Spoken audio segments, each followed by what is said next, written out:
রবিবার জনগর্জন সভা থেকে রাজ্যের 42 আসনের প্রার্থী তালিকা ঘোষণা করেছে তৃণমূল। সেখানে ব্যারাকপুর কেন্দ্র থেকে প্রার্থী করা হয়েছে রাজ্যের মন্ত্রী পার্থ ভৌমিককে।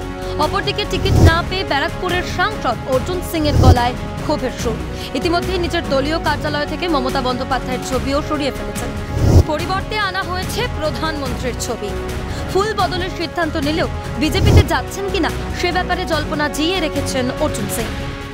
কি সিদ্ধান্ত নিচ্ছেন? বিজেপিতে যাচ্ছেন? মানে এই মুহূর্তে সিদ্ধান্তর কথা আমি নিশ্চিতভাবে আপনাদেরকে কোনো সিদ্ধান্ত নিলে জানাবো। এই মুহূর্তে আমি কোনো সিদ্ধান্ত কথা বলতে পারবো না। আমাকে অসম্মানিত করা হলো, এটা আশা করিনি। মঙ্গলবার নিজের বাড়িতে সাংবাদিক বৈঠক করে ক্ষোভের সুরে বললেন অর্জুন। আমি তো গেছিলাম, এমন ভাবে আমাকে কি বলা যায় বেইজ্জত করা হলো, তো এটা আমি আশা করিনি যে আমাকে এইভাবে বেইজ্জত করা হবে। তিনি আরো বলেন, আমাকে ছুঁড়ে ফেলে দেওয়া হয়েছে, দলে আমার প্রয়োজন নেই। তো একটা জিনিস আছে কি, এখানে মনে হচ্ছে আমার প্রয়োজন নেই। যেভাবে আমাকে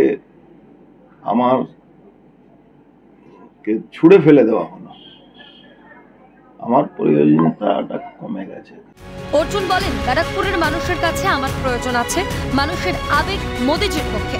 তবে কি ব্যারাকপুরের প্রার্থী হওয়ার ইঙ্গিত দিলেন অর্জুন?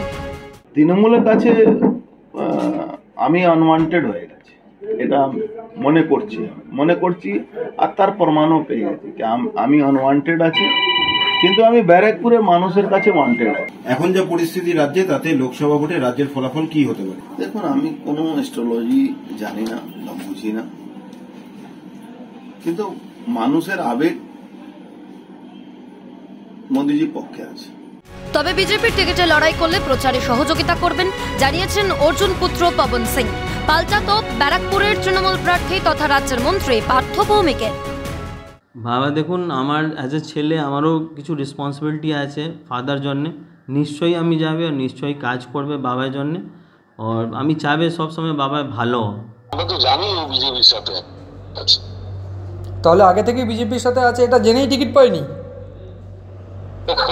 সেটা তো পরে ভবিষ্যতে তো বলে দেবে, সেটা আগে যাক। সব মিলিয়ে 19 লোকসভা ভোটের আগের পরিস্থিতির পুনরাবৃত্তি। সেবারও জোড়া ফুল ছেড়ে পদ্মে গিয়ে সাংসদ হন তিনি। তবে এবার কোন ফুলে নাকি নির্দলে তা নিয়ে তৈরি হয়েছে ধোঁয়াশা। শান্তনু আচার্যের রিপোর্ট, ক্যালকাটা নিউজ।